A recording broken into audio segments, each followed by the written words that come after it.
Each year, hundreds of Hindu girls in Pakistan मर्जी से जो है ना इस्लाम कबूल किया है are allegedly forced to convert. मुझे नहीं लगता कि वो खुशी से गई है क्या है उसे प्रेशर किया.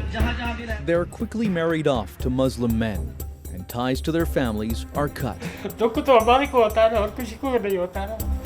RFERL questions the clerics behind the conversions that human rights groups say are often coerced. लेकिन ये सरासर झूठ है, फरेब है, धोखा है और इसके अलावा कोई हकीकत नहीं है.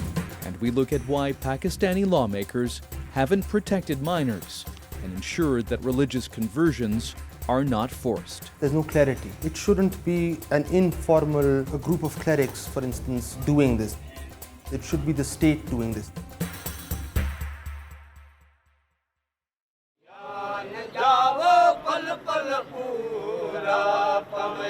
The Dargah Barchundi Sharif Religious Seminary in Pakistan's Sindh province is one of 3 major hubs for converting religious minorities to Islam. It was here that a Hindu girl, Simran Kumari, was found after disappearing from her aunt's house on August 17, 2020. थाने पे पहुंचा भी नहीं हूँ कि उसकी call आई है कि आपकी लड़की हमारे यहाँ है. वो कहती है कि मैं इस्लाम कबूल करना चाहती हूँ. Simran's brother, Sunny Kumar, is still trying to make sense of it all.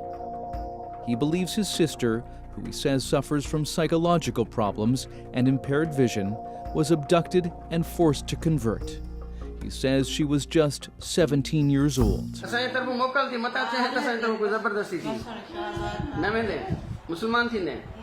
Simran's family took this video when they were permitted to see her, but they could not meet her privately, and she was guarded by seminary officials. हम उसको समझाएंगे हमारे साथ रह कर तो देखे. वो उधर हम गए थे वो फुल प्रेशर में थी, डर रही थी.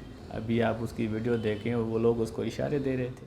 When the family returned home, they received a video message. Simran had a new Islamic name, Aisha, and a Muslim husband. देखो ना, हमें जो हम वापसी आ गए थे फिर 1-2 घंटों के बाद उन्होंने वीडियो शो कर दी कि ये मुसलमान हो गई है, इसका निकाह भी हो गया है 2 घंटों में. अपने वर्षा के लिए, अपने पिछड़ों के लिए आप क्या पैगाम देना चाहती हैं? मैं उन्हें ये कहना चाहती हूँ मुझे तंग ना करें. मैं इनके साथ खुश रहना चाहती हूँ. मुझे खुश रहने दें. The next morning, a judge issued a court order protecting Simran from her Hindu family, legally blocking them from getting her back. Police refused to investigate the case. Only 10 days earlier, there was laughter as Simran gave her brothers customary friendship bracelets, or rakis. But within a day, she was gone.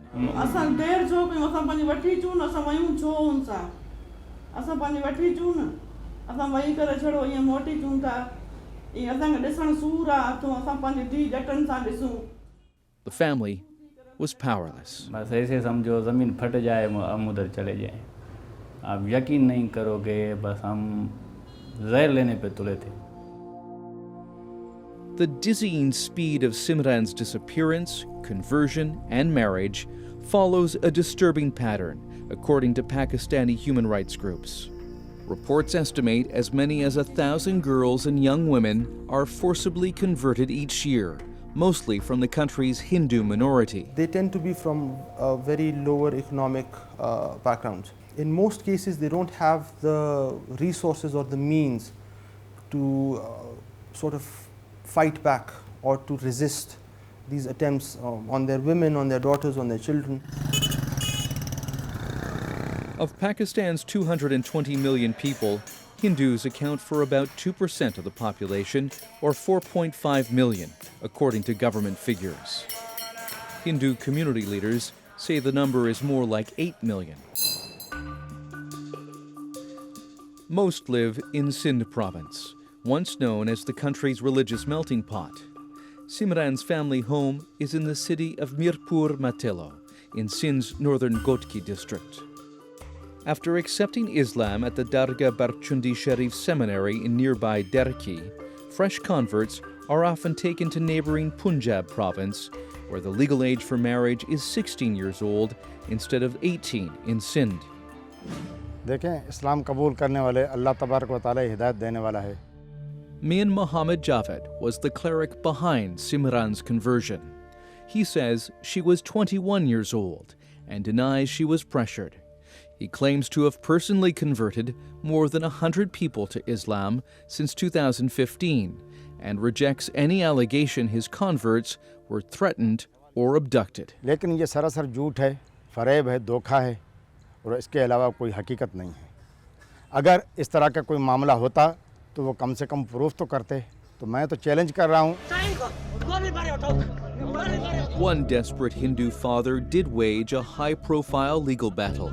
Hari Lal alleged his 2 teenage daughters were kidnapped in March 2019 and forcibly converted. Authorities eventually agreed to investigate after he threatened to kill himself outside a police station, and the video went viral. Lal says that while he was away from home, armed men linked to the Dargah Barchundi Sharif Seminary kidnapped his 15-year-old daughter Ravina and 14-year-old Irina. नहीं रुका ना, उधर हथियार थे उन के पास। हमारे क्या है, मेरी घरवाली इधर से चली गई, उससे वो हथियार दिखाए, वो तो उधर बैठ गई और क्या कर सके। The sisters were married to Muslim men who allegedly claimed the girls were 18 and 19 years old. Ravina, who now goes by the Muslim name Asya, lives with her husband Safdar Ali and his first wife. अब हम लोगों को तकलीफ तो कुछ भी नहीं है, हम लोग ऐसे रहते हैं बहनों की तरह। बस वहाँ पर आते थे ना, वहाँ पर आते थे, हम लोग मिले तो वहाँ पर राब्ता हुआ था, फ़ोन नंबर लिया था, फिर बात करते थे। फिर मैंने बोला मैं मुसलमान होना चाहती है। अच्छा ठीक है, तुम आओ, मैं आपको मुसलमान करूँ। She says there were tensions at home with her parents and that she and her sister were drawn to the social and economic status that comes from joining the Muslim majority. बस देखते थे वहाँ पर बहुत सारे मुसलमान बैठे हुए थे ना, वहाँ पर आते जाते थे, वहाँ से ख्वाहिश थी हम लोग मुसलमान होंगे। In a case that made headlines across Pakistan, the Islamabad High Court ruled the 2 sisters were not forcibly converted and permitted them to live with their spouses. The judgment was hailed as a victory for Abdul Haq, who is known as Mia Mitta. The 82-year-old cleric wields political influence across northern Sindh province and runs the Dargah Barchundi Sharif Seminary at the heart of the controversial conversions. अगर server कायनात हज़रत पाक सल्लल्लाहु अलैहि वसल्लम कहते हैं कि ज़बरदस्त नहीं करना, तो हम कौन होते हैं? वो लोग इसीलिए कहते हैं कि वो लेते हैं कहीं से वो पैसे। He provided no proof of that. Mia Mehta denies conversions are forced, but defended financing legal actions to prevent parents from contacting their newly converted children. जो मुसलमान होता है हम उसको तहफ़्फ़ुज़ देते हैं, रोज़गार का बंदोबस्त करते हैं, उसको रहाइश का बंदोबस्त करते हैं। अगर लड़का है तो उसके शादियां कराते हैं, अगर लड़की है तो उसको भी मतलब खावंद देते हैं। And no matter what the circumstances of a conversion, there is no going back. नहीं सवाल ही पैदा, मुसलमान हो गई ना, तलक टूट गया। The costly court battle to get his daughters back exhausted Hari Lal's modest savings. He and his wife were left heartbroken. हम कुछ नहीं कर सकते और रोते हैं, बस और क्या करते हैं, माँ रोती है, मैं रोता हूँ, रीना और रोहिणी को बहुत याद करते हैं हम। Ravina and Reena's case, however, did prompt an investigation by the Human Rights Commission of Pakistan. In a 30-page report, it made several recommendations. It called for better birth records in rural areas, making the legal age 18 for religious conversions, and taking the process out of the hands of Muslim clerics. It should be the provincial government authorizing the conversion. That process needs to be regulated, and whenever there is a hint of coercion, when there is this hint of force, then those matters need to be criminalized. Lal Chand Mali is a Hindu member of Pakistan's parliament. He's on a government commission that is looking into the issue of forced conversions. I'm insisting on 2 things. One, defining forced conversions. Number 2, law on conversions. But clerics have blocked several earlier legislative attempts to put age limits on conversions. लेकिन जो मुल्क इस्लाम के नाम पे आज़ाद करवाया गया, उस मुल्क के अंदर इस तरह के कानून नहीं चलेंगे, क्योंकि उन्होंने कोशिश करके देखी। उन्होंने यक राय से सब लोगों ने ये नहीं सोचा कि हम अपना ईमान खराब कर रहे हैं। Some Pakistani Hindus, however, say they have good reason to leave their faith. They convert to escape discrimination and the poverty that the vast majority of Hindus in Sindh province live in. Ajay Kumar became Muslim in exchange for a job at a fertilizer company. कभी ऐसा कोई मुश्किल वक्त भी आ जाता है जब मेरी पहली डिलीवरी हुई थी तो मेरे पास पैसा नहीं था. Many Pakistani Hindus are born into a life of bonded labor. They inherit their parents' debts and are destined to work for landlords. But some Muslim clerics offer them a way out. तुम convert हो जाओ, तुम्हारा कर्जा माफ. Krishan Sharma is a Hindu member of parliament for Pakistan's ruling Tehreek-e-Insaf party.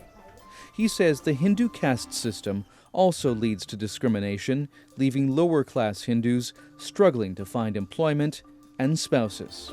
लेकिन जो with in Hindu community में जो कास्ट सिस्टम है, इंटरकास्ट मैरिजेस नहीं होती. नतीजे में हमारे पास चॉइसेस कम हो जाती हैं अपने बच्चों के रिश्तों के लिए.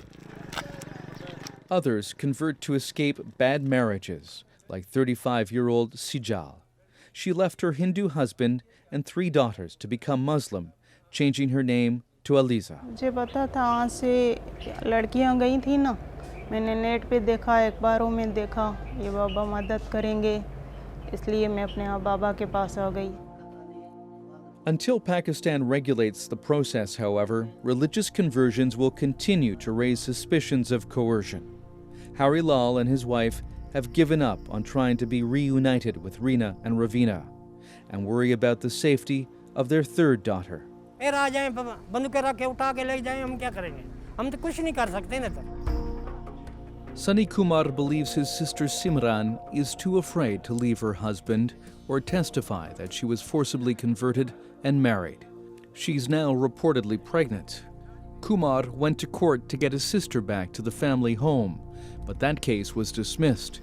He says his sister warned him that he could be killed if he continued with his fight and that she urged him to leave Pakistan. But Kumar is staying put, determined to carry on with his legal battle. लड़की हमको दें, हम लड़की को समझाएं, 1 हफ्ता लड़की हमारे पास दें. हम लड़की से पूछें अगर वो इस्लाम कबूल करना चाहती है तो बेशक करे, उसमें हमें फोर्स नहीं है.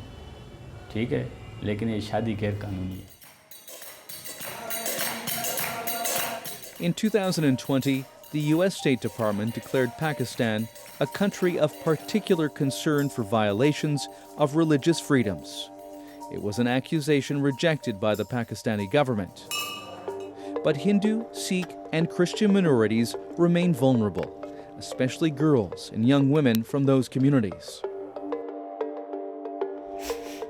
More families will be torn apart, say rights groups, unless they're given protection and power to take on a legal system that favors the Muslim majority and the clerics conducting the conversions.